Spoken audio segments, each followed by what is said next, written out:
உன்னை லவ் பண்ண ஒரு காரணத்துக்காக இப்போ வரைக்கும் கஷ்டப்பட்டுட்டு இருக்கேன் நானு. எனக்கு சுத்தமா நிம்மதி கிடையவே மாட்டேங்குது. அந்த ஒரு வீடியோ போட்டோ எடுத்தது எல்லாமே நான் தான். நான் உன்னை நம்பிதானே இருந்தேன், நம்பிதானே அந்த போட்டோஸ் எல்லாம் எடுத்தேன். எப்படி என் பெர்மிஷன் இல்லாம, உங்ககிட்ட போனும் இல்லாம எப்படி அந்த போட்டோஸ் எடுத்தேன்? எக்ஸ் ஒய்ஃப் சொல்லக்கூடாது, ஓ ஒய்ஃப் நானு. டேய், நீ வேணான்னு சொல்லிட்டு நான் டிவோர்ஸ் வரைக்கும் வந்துட்டு இருக்கேன். உங்கள்கிட்ட என்ன இருக்கோ, என்ன ப்ரூஃப் இருக்கோ, என்ன நீ பண்ண முடியுமோ பண்ணு, சரியா? எல்லாத்துக்குமே நான் ரெடியா இருக்கேன். உன்னால ஒரு பொண்ணு செத்து போயிருக்காடா. அந்த பொண்ணுகிட்ட என்னடா பேசுன? அந்த பொண்ணு என்னன்ற சொல்லி பிளாக்மெயில் பண்ண? அந்த பொண்ணு சூசைட் பண்ணிருக்காடா வீடியோ எடுத்து வச்சு. அட்லீஸ்ட் நிம்மதியா விடுடா.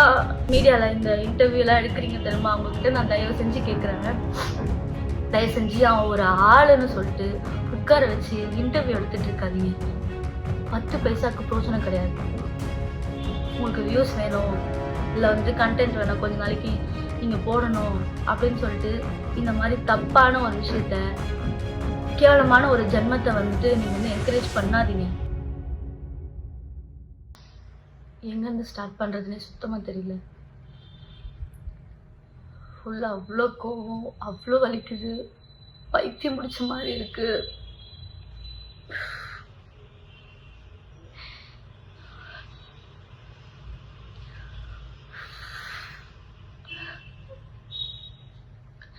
சரி, ஓகே, நான் அழுவாம என்ன விஷயம்ன்றத டக்குன்னு சொல்லிடுறேன். நான் ஆதின்னு ஒருத்தனை லவ் பண்ணேன், மேரேஜ் பண்ணேன். மேரேஜ்னா ப்ராப்பர் மேரேஜ் கிடையாது, ரெஜிஸ்டர் மேரேஜ் பண்ணேன். எல்லாரையும் கூப்பிட்டு வச்சுட்டு அப்படிலாம் நான் பண்ணல. நான் வீட்டை விட்டு வந்துட்டேன். அவனுக்காக என் ஃபேமிலி, ஃப்ரெண்ட்ஸு, அப்பா, அம்மா, தம்பி எல்லாருமே விட்டுட்டு நான் போயிட்டேன். அவன் ஒரே ஒரு ஆளை நம்பி நான் போயிட்டேன். அது போகிறதுக்கு முன்னாடியே சார் நல்லா அது இதுன்னு பேசினாரு. பிஸ்னஸ் பண்ண போகிறேன், அதை பண்ண போகிறேன்னாரு. நான் அவனை ரொம்ப நம்பிட்டேன். ஐயோ, லவ் பண்ணுற பையன், இனிமேல் இவன் மட்டும்தான், நம்ம லைஃப்பில் வேறு யாரும் வரக்கூடாது, இவன் தான் அப்படின்ட்டு இருந்தேன். அப்போது அவன் பேசுனதெல்லாம் நம்பி அவன் இது ஆயிடுச்சு, லாஸ் ஆயிடுச்சு அப்படின்னு அடிக்கடி சோகமாக உட்காருவான். நான் பைத்தியக்காரி மாதிரி நான் போட்டிருந்தது எல்லாத்தையும் எடுத்துகிட்டு போய் கொடுத்துட்டேன் அவனுக்கு. செயினு, கம்பல், நான் போட்டிருந்த ரிங்கு, காலேஜ் படிக்கும் போது எல்லாமே எடுத்துகிட்டு போய் கொடுத்துட்டேன். எல்லாம் எடுத்துகிட்டு போய் கொடுத்துட்டு சார் அப்போவே அந்த கேமிங் அது இதுன்னு சொல்லி போட்டிருக்காரு. எனக்கு அது தெரியாது. வீட்டில் நான் ஒன்றொன்றுத்துக்கும் காணாமல் போனதுக்கு சாக்கு சொல்லிகிட்டே இருந்தேன். ஒரு கட்டத்தில் தெரிஞ்சு போச்சு. வீட்டில் தெரிஞ்சு அவனை கூப்பிட்டு திட்டி அடித்து நல்லா பயங்கர அடி வாங்கினேன் அவனுக்காக. வீட்டில் அடித்து எல்லாம் பண்ணாங்க. பார்த்தா எடுத்துகிட்டு போய் எல்லாத்தையும் விற்றுட்ருக்கேன் அப்படின்னு சொல்கிறான் என்கிட்டயே. நீ மற்றவங்க கிட்ட போய் சொல்லு நடிடா, நான் உன்னை நம்பி தானே கொடுத்தேன், எனக்கே தெரியாமல் அது எப்படி பண்ணேன்னு சொல்லி கேட்டு அது ஒரு பெரிய பிரச்சனை போச்சு. நான் அப்போ காலேஜ் ஃபஸ்ட் இயர் படிச்சுட்டு இருந்தேன். வீட்டில் தெரிஞ்சு போய் இப்படி உன்கிட்டயே நகை வாங்கிட்டு இப்படிலாம் பண்ணிகிட்ருக்கேன், அந்த பையன் கரெக்டான பையன் கிடையாதுன்னா அவ்வளோ சொன்னாங்க, அவ்வளோ அடித்தாங்க, திட்டினாங்க. கேட்கல, யார் பேசுனதும் கேட்கல. நான் இல்லை அவனா அப்படின்ட்டு இருந்தேன். அப்புறம் நம்மளை பிரிச்சிருவாங்க, நம்ம ஒரு சைன் போட்டுட்டா நம்மளை யாருமே பிரிக்க முடியாது அப்படின்னு சொன்னான். எனக்கு அப்போ 21 தான் ஏஜ். அப்போ நான் ரொம்ப பெரிய தப்பு பண்ணிட்டேன் என் லைஃப்பில். இப்போ வரைக்கும் ஒரு செகண்டும் நான் அதை நினச்சி ரொம்ப ஃபீல் பண்ணுறேன். அன்னைக்கு நைட்டு நான் அந்த டிசிஷன் எடுக்காமல் இருந்திருக்கலான்னு சொல்லிட்டு போயிட்டேன். நான் போனால் அவங்க வீட்லேயுமே சேர்த்துக்கல. ஃபுல்லாக அவனோட அங்கே இங்கேன்னு கோவில், சாப்பிடாம தூங்காமல் ட்ரெஸ் மாற்றாமல் ஃபுல்லாக சுற்றிட்டு நான் அந்த ட்ரெஸ்ஸோடவே நான் இருந்திருக்கேன். அப்புறம் அவங்க வீட்டில் ஒரு கட்டத்தில் சரி ஓகே அப்படின்னு சொல்லிட்டாங்க. போயிட்டு என்னால் அங்கே இருக்க முடியல. ஏன்னா இவன் வேலைக்கு போகல, நான் அவங்க வீட்டில் இருக்கேன். அவங்க வீட்டில் இருக்கவங்க அவங்க வேலைக்கு போயிட்டு எங்களுக்கு சாப்பாடு போட்டுட்ருக்காங்க. எனக்கு அது பிடிக்கல. நம்ம போகலாம், நம்மளை பார்த்துக்கலான்னு சொல்லிட்டு நான் கூட்டிகிட்டு வந்துட்டேன். சென்னைக்கு வா, நம்ம போகலாம், நம்ம வேலை பார்த்துக்கலாம் அப்படின்னு சொல்லிட்டு. அதுக்கு முன்னாடியே நான் ஸ்கூல் காலேஜ் நான் 10th படிக்கும் போதுலேருந்து மாடலிங்கு, ஷார்ட் ஃபிலிம்னு 10th படிக்கும் போதுலேருந்து நான் எல்லாமே பண்ணியிருக்கேன். நான் 10th +1 படிக்கும் போது வெப் சீரிஸ் பண்ணியிருக்கேன். அப்பத்துலேருந்தே எனக்கு இதுதான் நம்ம பண்ண போகிறோம் அப்படின்றது மைண்டில் இருந்துச்சு. காலேஜ் படிக்கும் போது நிறைய ஆப்பர்ச்சுனிட்டிஸ் வந்துச்சு. ஆனால் அம்மா வந்துட்டு இப்போதைக்கு நீ பண்ணாத, டிகிரி முடின்னு சொன்னதுனால நான் எதுவுமே பண்ணவே இல்லை. அப்போ வந்ததுக்கப்புறமா தான் இந்த மாதிரி சீரியல் சான்ஸ் கிடச்சிது. சீரியல் பண்ணேன். நைட்டு பகல்னு சின்ன மருமகளுக்காக நான் அவ்வளோ கஷ்டப்பட்டிருக்கேன். நான் என்னோடய எஃபர்ட் ஃபுல்லாக போட்டு நான் வந்துட்டு அதில் ஏதோ அது எனக்கு தெரியாததெல்லாம் தெரிஞ்சுக்கிட்டு நடிக்க தெரியல அது இதுன்னு வந்துச்சு. கான்ட்ரவர்சி எல்லாத்தையும் தாண்டி இப்போது ஏதோ சின்ன மருமகள்ன்ற ஒரு நல்ல சீரியலில் நான் இருக்கேன். அது பிகினிங் ஸ்டேஜ்லேருந்தே இவன் கூட இருக்கான். ஆனால் இவன் எதுவுமே பண்ணல. நான் மட்டும்தான் வீட்டில் வேலைக்கு போயிட்டு இருந்தேன். எங்ககிட்ட ஒன்றுமே கிடையாது. கொஞ்சம் கொஞ்சமாக வீடுன்னு போய் எல்லாமே ஒரு பொருளாக வாங்கி ஒரு ப்ராப்பர் வீடாக எல்லாமே அப்படி ஃபுல்லாகவே ரெடி பண்ணது எல்லாமே நான் ஒருத்தி வேலைக்கு போனதுனால மட்டும்தான். நான் நைட்டு பகல்னு கஷ்டப்பட்டு அந்த காசெல்லாம் நான் உனக்கு தான் செலவழிச்சிருக்கேன். ஏன்னா நீ எனக்கு வேணும், உனக்காகன்னு இந்த 2.5 வருஷம் நான் சீரியல் போனதை ஃபுல்லாக நான் உனக்கு தான் கொடுத்துருக்கேன். அது நான் ஒரு நாள் கூட நான் ஏண்டா அப்படின்னு நான் சொல்லி நினச்சதே இல்லை. நான் உனக்கு அவ்வளோ உண்மையாக இருந்தேன். அதுவும் போனதுக்கு அப்புறமா தான் இந்த மாதிரி கேஸ் இருக்குன்னு சொல்லி சொன்னேன். சரி ஓகே, ஃபியூச்சரில் அது நமக்கு பிரச்சனை இருக்கக்கூடாதுன்னு நான் தான் அந்த கேஸை வந்துட்டு திருப்பி இது பண்ணி சரி பண்ணணும்னு சொல்லி அந்த கேஸ்க்காக எவ்வளோ கடன் வாங்கி எவ்வளோ கொடுத்துருப்பேன். இப்போ வரைக்கும் நான் அந்த கடனை கட்டிக்கிட்டு இருக்கேன்டா. ஆனால் அசால்ட்டா நீ வந்து பேசிட்டு போற. எனக்கு புரிய மாட்டேங்குது. நீ என்ன தைரியத்துலடா சுத்திக்கிட்டு இருக்க? கொஞ்சம் கூட ஒரு கில்ட் ஃபீல் இல்லை, ஒரு போயிட்டோன்ற வருத்தம் இல்லை. எனக்கு மட்டும் நீ நேரில் கிடைச்சேன்னு வச்சுக்கோ. இல்லை பெரியவா மாதிரி பேசுறல, கோர்ட்ல பார்த்துக்கிற நீ கோர்ட்டுக்கு வரியா? ஒரு வாட்டி இயரிங்க்கும் கவுன்சிலிங்க்கு மீடியேஷனுக்குன்னு ஷூட்டில் அவ்வளோ சண்டை போட்டு அந்த டேட்டுக்கு நான் பெர்மிஷன் வாங்கி அவ்வளோ தூரம் வெயில்னு பார்க்காம ஒரு வாட்டி நான் போய் அங்கே போய் லைனில் போய் நின்று எனக்கு தேவையாடா இதெல்லாம்? உன்னை லவ் பண்ணுற ஒரு காரணத்துக்காக இப்போ வரைக்கும் கஷ்டப்பட்டுக்கிட்டு இருக்கேன்டா நான். எனக்கு சுத்தமா நிம்மதி நோலை கிடையவே மாட்டேங்குது.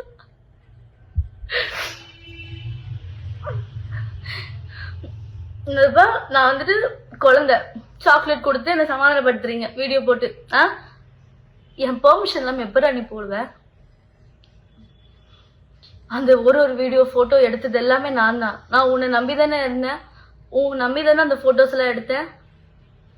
எப்படி என் பெர்மிஷன் இல்லாமல் உங்ககிட்ட ஃபோனும் இல்லாமல் எப்படி அந்த ஃபோட்டோஸ்லாம் எடுத்தேன்? உனக்கு ஃபோனில் எல்லாமே தெரியும். உன்னோட பிரெயினை எந்த மாதிரிலாம் யூஸ் பண்ணணுமோ அதுக்கெல்லாம் யூஸ் பண்ணாமல் இப்படி சில்லறத்தனமான வேலைக்கெல்லாம் யூஸ் பண்ணி ஃபோட்டோஸை ஃபுல்லாக எடுத்து அதை ஃபுல்லாக போட்டு ஒரு சிம்பத்தி கிரியேட் பண்ணி சேத்தாவோட புருஷன். நல்லா இருக்குல்ல உனக்கு இந்த டைட்டில்? வெக்கமா இல்லை உனக்கெல்லாம்? நீ யாரு? உன்னை யாருக்காச்சும் தெரியுமாடா? நீ வேலைக்குன்னு ஒன்று போயிருக்கியா? ₹1 அருமை தெரியுமாடா உனக்கு? நீ வேலைக்குன்னு ஒன்று போய் கஷ்டம்னா என்னன்றத பார்த்து அந்த ₹1 நீ வந்து பார்த்துருந்தீன்னா இன்னைக்கு இப்படியெல்லாம் உட்காந்து பண்ணிட்டு இருக்க மாட்டேன். எவ்வளோ பேரடா ஏமாத்திட்டு இருக்க. அதாவது என்னன்னா, நீ இவ்வளோ பேர் ஏமாத்துன எனக்கு அது தெரிஞ்சிச்சு. நான் அதுலேருந்து வெளியே வந்துட்டேன், டிவோர்ஸ் கேஸ் கொடுக்குற எல்லாம் ஓகேடா. வந்ததுக்கு அப்புறமாவும் திருந்தாம இப்போ வரைக்கும் எவ்வளோ பேர் ஏமாத்திக்கிட்டு இருக்கடா. ஏண்டா ஜூனியர் ஆர்டிஸ்ட் வச்சு பேசுறாங்களா? அதாவது நீ யாரை வேணாலும் ஏமாத்தலாம், எத்தனை வாட்டி வேணாலும் ஏமாத்து, ஒரு நாள் நீ மாட்டுவேன்னு உனக்கு தெரியாதா? எனக்கு புரிய மாட்டேங்குது நீ என்ன தைரியத்துல சுத்துற. அதுவும் நான் சத்தியமா உங்க அம்மாவெல்லாம் நான் அவ்வளோ நம்பினேன்டா. நான் அவங்கள என் ஃபேமிலி மாதிரி பார்த்தேன்டா. நான் வந்துட்டேன். சரி, யாராவது ஒருத்தர் எனக்கு ஃபோன் பண்ணி பேசுறீங்களா? இல்லை நீ என்ன சமாதானப்படுத்தணும்னு ஏதாவது ஒரு ஸ்டெப் எடுத்து வச்சியா? உட்காந்துட்டு ஒரு இதுல இன்டர்வியூ கொடுத்துட்டு இருக்க, என்கிட்ட பேசுறா. என்கிட்ட பேசுனியாடா நீ? அப்போ ஏன் நான் எங்க ஷூட்டுக்கு போறேன் என்ன பண்ற உனக்கு தெரியாதா? என்கிட்ட வந்து பேசுனியா நீ? உங்க வீட்டுல இருந்து ஒரு ஃபோன் கூட எனக்கு வரலடா. நான் வரும்போது கூட உங்ககிட்ட நான் எங்க வீட்டுக்கு கூட தெரியாம உங்ககிட்ட பேசிட்டு வந்தேன்டா லாஸ்டா நான் வரும்போது. எப்படிடா உனக்கு இப்படிலாம் பண்ண தோணுது? நீலாம் மனுஷனே கிடையாதுடா. எக்ஸ் ஒய்ஃப் சொல்லக்கூடாது. ஓ ஒய்ஃப் நானு. டேய் நீ வேணான்னு சொல்றதுன்னா நான் டிவோர்ஸ் வரைக்கும் வந்துட்டு இருக்கேன். என்னானாலும் பரவாயில்ல, இது என்ன எக்ஸ்ட்ரீம் போனாலும் பரவாயில்ல, என்னானாலும் பரவாயில்லன்னு சொல்லிட்டு நான் இப்போ வரைக்கும் அதுக்காக ஃபைட் பண்ணிக்கிட்டு இருக்கேன்டா. நீ வேணான்னு சொல்லிட்டு நான் ஃபைட் பண்ணிக்கிட்டு இருக்கேன். உனக்கு அது தெரியுதா? எனக்கு நீ வேணாம், எனக்கு உன்ன பிடிக்கல. இப்படி ஒரு கேவலமான ஜென்மம் என் லைஃப் பார்ட்னரா எனக்கு தேவையில்ல. அதுக்கு என்ன கெட்ட பேர் வந்தாலும் பரவாயில்ல, என்ன ஆனாலும் பரவாயில்ல. இது வரைக்கும் நீ பண்ணாதது ஒன்றும் புதுசா பண்ண போறது இல்ல. உங்ககிட்ட என்ன இருக்கோ, என்ன ப்ரூஃப் இருக்கோ, என்ன நீ பண்ண முடியுமோ பண்ணு, சரியா? எல்லாத்துக்குமே நான் ரெடியா இருக்கேன். ஆனா நீ இப்போ வரைக்கும் திருந்தாம எல்லாரும் இன்னும் ஏமாத்திக்கிட்டு இருக்க பாத்தியா? அதெல்லாம் பார்க்கும் போதெல்லாம் என்னால முடியலடா. ஐயோ கடவுளே. அப்புறம் நீங்க பாக்குறவங்க எல்லாருக்கும் ஒரு விஷயம் சொல்றேன். சார் வந்து இன்டர்வியூல ஒரு இன்டர்வியூல ஒரு கதை ஒண்ணு சொல்லிக்கிட்டு இருக்காரு. அந்த கதையில எது உண்மை எது போய் நான் சொல்றேன். தாமரமா உன்னை கூப்பிட்டு வாப்பா கேம் விளாடலான்னு சொல்லி கூப்பிடுறாங்களா? அவங்களுக்கு ஏதாவது தெரியுமா? போன்ல இன்ஸ்டாகிராம்ல ஏதாவது தெரியுமா? அந்த கேம் அந்த வெப்சைட் எதுக்குள்ள போகணும்னாச்சும் தெரியுமா? ஆனா நீ அதுல கரைச்சு குடிச்ச வேண்டா. உனக்கு எல்லாமே தெரியும். உன்னை நம்பி அவங்க போனை எதுக்கு உங்ககிட்ட கொடுக்குறாங்க? உன்னை நம்பி தானே கொடுக்குறாங்க. அவங்களுடைய account number, ATM card password எல்லாமே உனக்கு தெரியும். அவங்க இன்ஸ்டாகிராம் ஐடி, அதுக்குள்ள ஒரு இதுக்கு என்னென்ன பாஸ்வேர்டு வச்சிருக்காங்க எல்லாமே தெரியும். எல்லாத்தையும் ஈஸியா மாத்திடுவேன். நீ தான் ஒரு 5 நிமிஷம் போனை வாங்கிட்டு எல்லாத்தையும் முடிச்சு விட்டுருவியே. அவங்க வந்து உன்னை கூப்பிட்டு கேம் விளையாடி ஃபர்ஸ்ட் டே அவங்க வின் பண்ணாங்க, செகண்ட் டே நீங்க வின் பண்ணீங்க, அப்புறம் லாஸ் ஆயிடுச்சு. என்னடா என்னடா கதை சொல்ற? யாரும் நல்ல கதை எழுதிட்டு வாடா.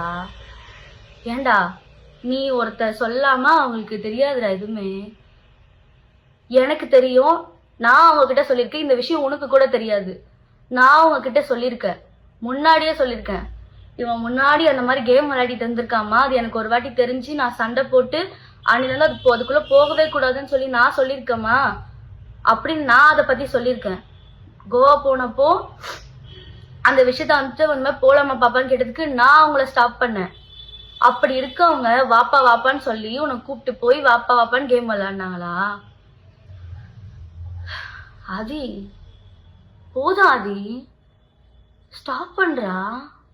எவ்வளோடா பண்ணிக்கிட்டே இருப்ப நீ? ஒருத்தரோட பாவம் வாங்கிட்டே இருக்கடா, இன்க்ரீஸ் ஆயிட்டே இருக்குடா. இவ்வளவு பேரோட பாவம் இருந்தா நீலாம் வாழவே முடியாதுடா. நீ எவ்வளவு நீ இதுல வர நல்லது பண்ணி அந்த பாவத்தால கழிச்சுக்கிறியா அப்படின்னு அதை சொல்றியாமே. இப்படி பண்ணா நீ இப்படி பண்றது இப்படி பண்ணா சரியாயிடுமாடா? நீ அதுக்கு திருந்தணும்டா நீ ஆனா திருந்தாத ஜென்மமா இருக்கியே. எப்படி நாங்கெல்லாம் வந்துட்டு ஒண்ணு வச்சு ஃபேமஸ் ஆயிட்டு இருக்கோம். ஏண்டா இத்தனை வருஷம் அவங்க பார்க்காதது, இத்தனை வருஷம் அவங்க ஃபேமஸ் ஆகாதது உன்னை வச்சு பேசி ஆளாளுக்கு வியூஸ் ஏத்திக்கிறாங்க, ஃபேமஸ் ஆயிக்கிறாங்களா? சரி நீ ஒருத்த வரல, அவங்க என்ன பண்ணிருப்பாங்க? நீ சோசியல் மீடியால நீ ஒருத்த வரல, ஸ்வேதா புருஷன்னு சொல்லிட்டு எங்கேயும் போய் நீ சொல்லாம இருந்தா அவங்க என்ன பண்ணிருப்பாங்க? நீ ஒரு ஆளுன்னு உன்னை வச்சு எல்லாரும் சம்பாரிச்சிட்டு இருக்காங்களாடா? ஹரி சிரிப்பு வராம காமெடி பண்ண, ஓகேவா? பயங்கரமா சிரிப்பு வருது, எல்லாருமே சிரிச்சுக்கிட்டு இருக்காங்க. நீ இனிமே சொல்றதா இருந்தா நல்ல ஸ்டோரி இன்னும் கொஞ்சம் கிரியேட்டிவா யோசிச்சு அப்படி சொல்லுங்க, சரியா? அப்புறம் நிறைய சொல்லணும்னு வந்தேன்டா,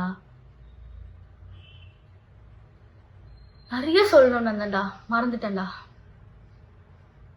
எனக்கு ஒரு பக்கம் கோவமா வருது, என்ன பண்றதுன்னு தெரியலடா. நீ பைத்தியக்காரன் ஆக்கிக்கிட்டு இருக்கடா. ஆனா நீ ஊர்ல இருக்கவங்க எல்லாம் ஏமாத்தல, அவங்க எல்லாம் ஃபேக்கு. மொத்த உலகமே உன்னை வந்துட்டு உன் மேல வந்துட்டு பொய்யான ஒரு விஷயம் சொல்லுது. இதெல்லாம் சரிடா. நான் உன்னை நம்பினால உனக்காக தானடா நான் இருந்தேன், உனக்கு ஒருத்தருக்காக மட்டும்தான்டா நான் இருந்தேன். என்னையும் ஏமாத்திட்டு தான் இருந்திருக்க. உன்னால ஒரு பொண்ணு செத்து போயிருக்காடா, அதுவும் ஃபேக்கு. நீ அவங்களுக்கு நிதி வாங்கி தர அந்த ஃபேமிலிக்கு. அந்த பொண்ணுகிட்ட என்னடா பேசுன? அந்த பொண்ணு என்னன்றா சொல்லி பிளாக்மெயில் பண்ண? அந்த பொண்ணு சூசைட் பண்ணிருக்காடா வீடியோ எடுத்து வச்சு. எப்படிடா உன்னால அதை பத்திலாம் யோசிக்காம ஜாலியா இருக்க முடியுது? சத்தியமா நீ மனுஷனே கிடையாதுடா. ஆனா உன்னை வந்துட்டு லவ் பண்ணதுக்கு, உனக்காக நான் இவ்வளவு விஷயம் பண்ணதுக்கு நீ எனக்கு ரிட்டர்ன் பண்ற பத்தியா ஒரு விஷயத்த? என்னால முடியல.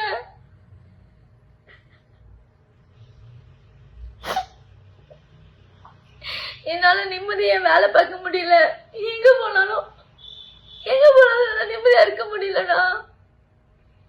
என்ன ஃபாலோ பண்றியா, போனை ஹேக் பண்றியா, யார் யாருக்கும் என் கான்டாக்ட்ல இருக்கவங்களாம் மெசேஜ் அனுப்புறியா? ஏய், அப்படி என்னடா நீ இவ்வளவு பண்ணிட்டு நான் உன் கூட இருப்பேன்னு எப்படா நீ நம்புற?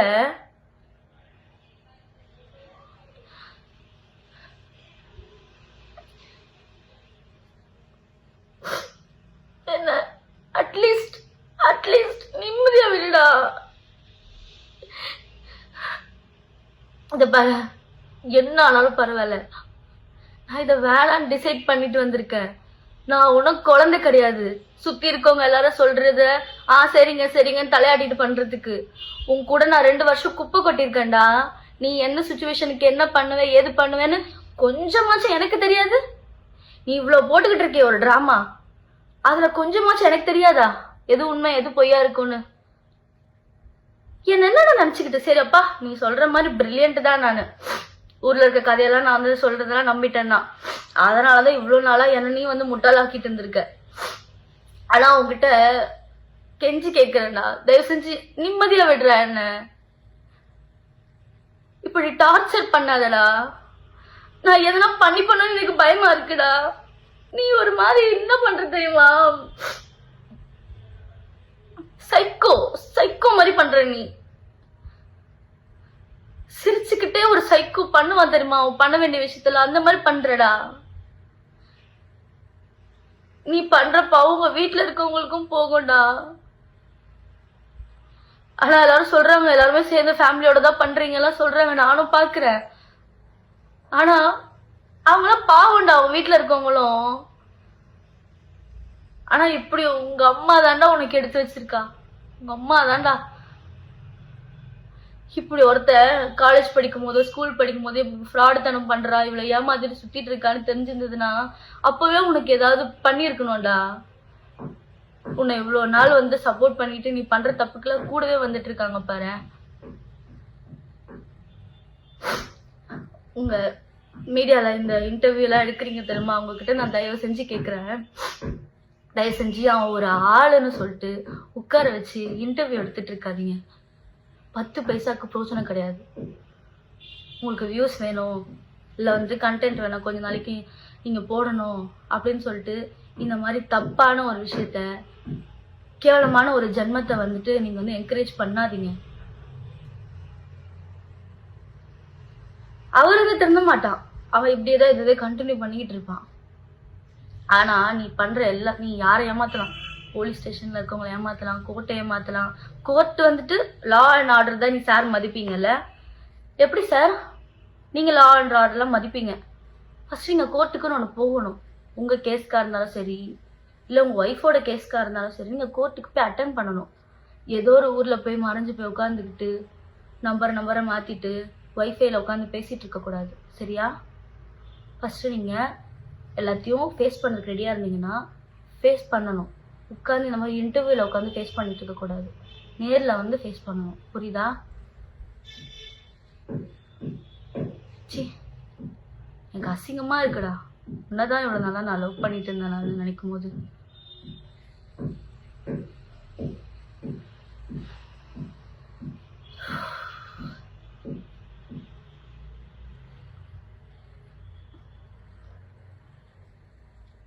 நான் இப்படி ஒரு விஷயத்த பண்ணவே கூடாதுன்னு இருந்தேன். நீ என்ன வேணாலும் பேசிட்டு போ, உனக்கா வந்து தெரியும் நம்ம பண்ணிட்டே இருக்கோம், தப்பு பண்ணிட்டே இருக்கோம்னு சொல்லி என்னைக்காச்சும் ஸ்டாப் பண்ணுவ, நிப்பாட்டுவ, திருந்துவ அப்படின்னு நினைச்சிட்டு இருந்தேன். நீ தான் திருந்தவே மாட்டேன். அதனால தான் இன்னைக்கு நானே ஓகே, நீ என்னடா சொல்றது, நானே சொல்றேன்னு சொல்றேன். என்ன வேணாலும் பண்ணிக்கோ, சரியா? ஆனா நான் உன்னால ரொம்பவே மென்டலி அஃபெக்ட் ஆயிருக்கேன். நீ மென்டல் ஆக்கிக்கிட்டு இருக்காடா என்ன. உன்னால பைத்தியம் பிடிக்குதுடா எனக்கு. நான் நல்லா தூங்கி எத்தனை நாளாச்சு தெரியுமாடா உனக்கு? நான் சரியா சாப்பிட மாட்டேங்கிறேன், தூங்க மாட்டேங்கிறேன், வெயிட் போட்டுட்டு போகுது நான் சரியா சாப்பிடாம. என்னால ஃபுல் ஃபோக்கஸ்டா ஒரு வேலையை பண்ண முடிய மாட்டேங்குதுடா. நீலாம் மனுஷனா இருந்தா உனக்கு தெரியும் ஆப்போசிட்ல இருக்கவங்க ஃபீலிங்ஸ் எப்படி இருக்கும், அவங்க ஃபீலிங்ஸை மதிக்கணும்னு உனக்கு தெரியும். நீலாம் மனுஷனே கிடையாதுடா. உனக்கு சாப்பாடு போட்டவங்களையும் நீ பேசுவ. ஏண்டா வாய் கூசாம பேசுறிய எல்லார பத்தியும். தாமரமா இன்னைக்கு அவங்க என்ன வேணாலும் பேசிட்டு போட்டேன்டா, உன்னை பத்தி தப்பா கூட சொல்லிட்டு போட்டோம். உனக்கு மனசாட்சின்னு ஒண்ணு இருக்கும்ல. அவங்க எத்தனை நாள் நமக்கு யாருமே இல்லாதப்போ அவங்க கூட நின்று இருக்காங்க, நமக்கு சாப்பாடு போட்டிருக்காங்க. அதெல்லாம் உனக்கு அவங்கள பத்தி பேசும்போது வாயில வரும்போது ஒரு வாட்டி கூட உனக்கு தோணாதாடா?